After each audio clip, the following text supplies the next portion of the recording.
నమస్తే. Astro Morgan ఛానల్కి స్వాగతం. 2026 జూలై మాస గోచార ఫలితాలు మిథున రాశి వారికి ఈ వీడియోలో. నా పేరు Vijayalakshmi, Vedic and KP astrologer. ముందుగా ఫలితాల్లోకి వెళ్లే ముందు ఛానల్ని సబ్స్క్రైబ్ చేయగలరు, షేర్ చేయగలరు, లైక్ చేయగలరు. ధన్యవాదములు. అయితే ఖగోళంలో గ్రహాలు ఈ మిథున రాశి వారిని అనుసరించి, ఈ రాశిని అనుసరించి ఏ గ్రహాలు ఎలా స్థితి పొంది ఉన్నాయి, ఏ గ్రహాలు అనుకూలం ప్రతికూలం అనేది ముందు తెలుసుకున్న తర్వాత అన్ని రంగాల గురించి కూడా తెలుసుకుంటూ పరిహారాలు తెలుసుకుందాము. అలాగే మిథున రాశిలో ఉన్న 3 నక్షత్రాల 9 పాదాల వారికి కూడా ఫలితాలు చివరిలో తెలుసుకుందాము. అయితే మిథున రాశి వారికి రాశిలోనే రవి సంచారం 17 వరకు సంచరించి 2లో ద్వితీయంలో కర్కాటక రాశిలో 18వ తేదీ నుండి సంచారం చేస్తాడు రవి. అయితే అలాగే కర్కాటక రాశిలో ఉచ్చ స్థితిలో గురువు కూడా సంచారం చేస్తున్నాడు. ఈ మాసం అంతా కూడా అక్కడే సంచారం చేస్తాడు. అయితే శుక్రుడు 4 వరకు సంచారం చేస్తున్న కర్కాటకంలో శుక్రుడు 5 నుండి సింహరాశిలో ప్రవేశించి మాసాంతం వరకు అక్కడే సంచరిస్తాడు. అలాగే బుధుడు కూడా 7 వరకు కర్కాటక రాశిలో సంచరిస్తున్నవాడు వక్రించి మరల తిరిగి మిథున రాశికి ప్రవేశించి 23 వరకు వక్రగమనంలో ఉండి 24 నుండి వక్రగమనాన్ని వీడి మాసాంతం వరకు కూడా అక్కడే సంచరిస్తాడు. అయితే సింహరాశిలో కేతువు, కుంభరాశిలో రాహువు, మీనరాశిలో శని, వృషభ రాశిలో కుజుడు సంచారం. ఇది గ్రహాల స్థితిగతులు. అయితే మిథున రాశిని అనుసరించి రాశిలో సూర్య సంచారం అంత అనుకూలమేమీ కాదు, పర్వాలేదు అనేది కూడా సూచించవచ్చు. మిశ్రమ ఫలితాలే ఉంటాయి. అయితే 2లో గురు సంచారం చాలా అనుకూలం. అలాగే రాశిలో బుధ సంచారం కూడా అంత అనుకూలం కాదు. మిథున రాశి అధిపతి సొంత రాశి అయినా కానీ అంత అనుకూల ఫలితాలు ఇవ్వడు, వక్రించి ఉన్నాడు అందులో కూడా. అయితే శుక్రుడు 4 వరకు అనుకూలమే, 2లో 3లో కూడా అనుకూలమే. శుక్రుడు ఈ మాసం అంతా కూడా అనుకూలిస్తాడు. కాకపోతే కేతువుతో ఉన్న సంబంధ యుతికి కొద్దిపాటి మార్పులైతే చెందవచ్చు ఫలితాల్లో. అయితే బుధుడు 7 వరకు కర్కాటక రాశిలో 2లో అనుకూలిస్తాడు. ఇక 3లో కేతువు కూడా బాగా అనుకూలిస్తాడు. బాగానే ఉంది. అయితే మిథున రాశి వారికి 9లో రాహు అనుకూలం కాదు, 10లో శని కూడా అనుకూలం కాదు, 12లో కుజుడు కూడా అంత అనుకూలం కాదు. గ్రహాల అనుకూలత చాలా తక్కువగా ఉంది ఈ మిథున రాశి వారికి. అయితేనేమి గోచారంలో బృహస్పతి, దేవతల గురువు ఉచ్చస్థితి పొంది ఉన్నాడు. ద్వితీయ స్థానంలో ఆర్థిక స్థానం, కుటుంబ స్థానం. ఆయన అక్కడ నుండి మిథున రాశి వారికి 6వ స్థానాన్ని చూస్తాడు. అంత అనుకూలం కాకపోయినా 6, 8, 10, 9ని చూస్తాడు. 9 భాగ్యస్థానాన్ని చూస్తాడు కాబట్టి అనుకూలమే. ద్వితీయ స్థానం, భాగ్యస్థానం కూడా. ఇలా కేతువు అనుకూలంగా ఉన్నాడు. 18 నుండి మళ్ళీ మిథున రాశి వారికి కేతువు అనుకూలంగా ఉన్నాడని చెప్పచ్చు అంతే. ఈ గ్రహానుకూలతల్లో ముఖ్యంగా బృహస్పతి అనుకూలం చాలా బాగుంది. అయితే ఈ మిథున రాశి వారికి వీరికి కూడా గ్రహానుకూలత మిశ్రమంగానే ఉంది కాబట్టి ఫలితాలు కూడా మిశ్రమంగా ఉంటాయి అని అంచనా.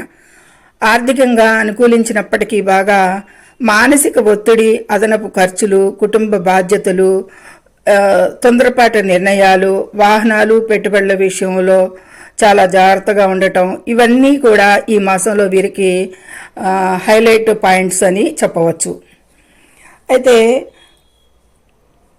మిథున రాశికి సమగ్ర ఫలితాలు వివరంగా రంగాల వారీగా తెలుసుకుందాము. ఆరోగ్యపరంగా ముందు చూద్దాము. ఈ మిథున రాశి వారికి ఆరోగ్యపరంగా చూస్తే ఉదర సంబంధిత సమస్యలు, నిద్రలేమి, మానసిక ఒత్తిడి ఇబ్బంది పెట్టవచ్చు. 12లో కుజ సంచారం జరుగుతుంది. నిద్రలేమి సమస్యలు, మానసిక ఒత్తిడి ఇబ్బంది పెట్టవచ్చు. శని 8ని గురువు మళ్ళీ చూడటం జరుగుతుంది కాబట్టి అక్కడి నుంచి డ్రైవింగ్ చేసేటప్పుడు జాగ్రత్త అవసరం. తల్లిదండ్రుల ఆరోగ్యంపై ప్రత్యేక శ్రద్ధ పెట్టండి అనేది కూడా సూచిస్తుంది. ఎందుకంటే 7ను కూడా కుజుడు వృషభం నుండి 8వ దృష్టితో ఏడో స్థానాన్ని 6వ స్థానాన్ని కూడా చూస్తాడు. కాబట్టి ఇక ఆర్థికంగా చూస్తే గనక ఆదాయం బాగుంటుంది, అలాగే అనవసర ఖర్చులు కూడా అంతే విధంగా పెరుగుతాయి. ఆస్తి కొనుగోలు అమ్మకాలలో పెద్దల సలహాలు తీసుకోవడం శ్రేయస్కరం. కొంచెం గందరగోళంగా మానసిక స్థితి వల్ల ఎక్కువ నిర్ణయాలు తీసుకోలేకపోవటం వల్ల వేరే వారిపై ఆధారపడి పెద్దల సలహాలు తీసుకొని చేయటం మంచిది అనేది సూచిస్తుండటం జరుగుతుంది. ఇక కెరీర్ పరంగా ఉద్యోగ పరంగా చూస్తే శని సంచారం వలన పనిలో బాధ్యతలు ఒత్తిడి ఎక్కువగా ఉంటాయి. 10లో శని సంచరిస్తున్నందువలన బాధ్యతల్ని ఎక్కువగా పెంచుతాడు. క్రమశిక్షణగా ఉండేలాగా శారీరక శ్రమ మానసిక శ్రమ కూడా అధికమవుతుంది. కష్టపడితేనే ఉన్నతాధికారుల నుండి మంచి గుర్తింపు లభించేలా ఎక్కువగా కష్టపెడతాడు. కాబట్టి ఓపికగా కష్టపడండి అనే ఉద్యోగులకి సమాచారం, గోచార సమాచారం. ఇక వ్యాపార పరంగా చూస్తే వ్యాపారంలో భాగస్వామ్యాల విషయంలో వివాదాలకి ఎక్కువగా తావివ్వకూడదు. నూతన పెట్టుబడుల విషయంలో మాత్రం ఆచితూచి అడుగు వేయాల్సి ఉంటుంది. ఇక స్టాక్ మార్కెట్, షేర్ మార్కెట్ లేదా ఊహించని వ్యాపార లావాదేవీలలో ఆవేశంతో కూడిన నిర్ణయాలు నష్టాన్ని తెచ్చిపెడతాయి. కాబట్టి చాలా జాగ్రత్త వహించాల్సి ఉంటుంది. మానసిక ఒత్తిడి ఎక్కువగా అధికంగా ఉంటుంది. ఆ ఒత్తిడిలో తీసుకునే నిర్ణయాలు సరైన నిర్ణయాలు అవ్వవు. కాబట్టి వాటి జోలికి పోకుండా ఉండటం ఈ మాసంలో ఎంతైనా శ్రేయస్కరం అని సూచించడం జరుగుతుంది. ఇక కోర్టు వ్యవహారాలు, ఆస్తి తగాదాలు లేదా కుటుంబ వివాదాలు మరింత సమయం తీసుకుంటాయి. ఎక్కువగా ఆ వివాదాలు పరిష్కారం అవ్వాలంటే కొద్దిపాటి లాగింగ్గానే ఉంటాయి, ఇంకా కొనసాగుతాయి. ఇప్పటి వరకు ఉన్న కోర్టు వ్యవహారాలు కానీ, ఆస్తి తగాదాలు కానీ, కుటుంబ వివాదాలు కానీ అవి కొనసాగుతాయి ఈ మాసంలో కూడా అనేది సూచించడం జరుగుతుంది. ఇతరులతో వాదనలకు దూరంగా ఉండటం మంచిది. అలాగే విద్యార్థులకి ఏకాగ్రత లోపించే అవకాశం ఉంది. పోటీ పరీక్షల కోసం కష్టపడి చదివితేనే విజయం సాధిస్తారు అనేది సూచించవచ్చు. ఈ నెలలో ఆకస్మిక ప్రయాణాలు ఎక్కువగా ఉంటాయి. 3లో శుక్రుడు, 7లో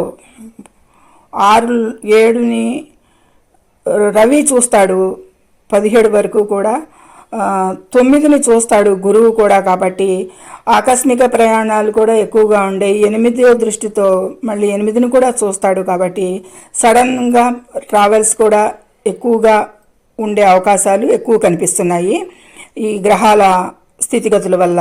దీర్ఘకాలిక ప్రయాణాల సమయంలో ఆరోగ్యం, లగేజీలు వీటన్నిటినీ జాగ్రత్త తీసుకుంటూ ముందుకు సాగాలి అనేది సూచించడం జరుగుతుంది. ఇది ఈ విధంగా ప్రయాణాలు, విద్య, ఉన్నత విద్య, కోర్టు కేసులు, వివాదాలు, స్టాక్ మార్కెట్, వ్యాపారం, కెరీర్, ఉద్యోగం, ఆర్థికంగా ఆస్తి, ఆరోగ్యం ఇవన్నిటిని గురించి కూడా క్లుప్తంగా ఒక్కొక్క రంగాల గురించి అన్నీ తెలుసుకున్నాము. వాటిని ముఖ్యంగా శుభాశుభ ఫలితాలు గమనించి పాటించండి. ఇక నక్షత్ర వారీగా ముఖ్యాంశాలు అంటే మిథున రాశిలో 3 నక్షత్రాలు ఉంటాయి. మృగశిర నక్షత్రం 3, 4 పాదాలు, ఆరుద్ర నక్షత్రం 4 పాదాలు, పునర్వసు 1, 2, 3 నక్షత్రాలు ఉంటాయి. వెలసి 9 పాదాలు. అంటే ముందుగా మృగశిర 3, 4 పాదాల వారికి కెరీర్ పరంగా స్థిరత్వం ఉంటుంది, కానీ అధిక శ్రమ ఎక్కువగా పడాల్సి ఉంటుంది. ఇది గమనింపులో ఉంచుకోండి. ఆరుద్ర నక్షత్రం ఆవేశాన్ని అదుపులో ఉంచుకోవాలి. అప్పుల విషయంలో జాగ్రత్తగా ఉండాలి. 9లో రాహు సంచరిస్తున్నాడు ఆరుద్రకి, కాబట్టి అప్పుల విషయంలో జాగ్రత్త అవసరం అనేది సూచించడం జరుగుతుంది.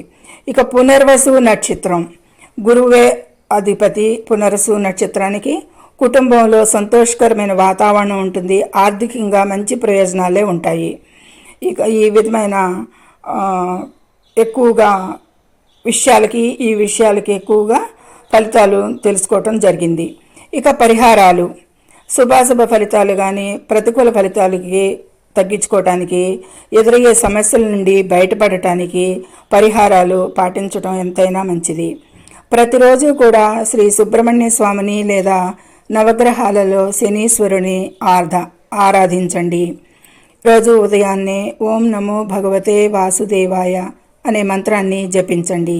శనివారం నాడు శివాలయంలో లేదా శని ఆలయంలో నువ్వుల నూనెతో దీపారాధన చేయడం వల్ల అపమృత్యు దోషాలు తొలగిపోతాయి అనేది ముఖ్యంగా చెప్పడం జరుగుతుంది. ఈ విధమైన పరిహారాలు అశుభ ఫలితాలకి పాటించిన ఎవరికి తగ్గ సమయానుకూలతను బట్టి వారు పరిహారాలను పాటించిన సమస్యల నుంచి ఎదుర్కొనటానికి, ప్రమాదాల నుంచి తప్పించుకోవటానికి కూడా సూచించడం జరిగింది పరిహారాలు. సర్వే జనో సుఖినో భవంతు. Please subscribe my channel, share and like it. Thank you very much.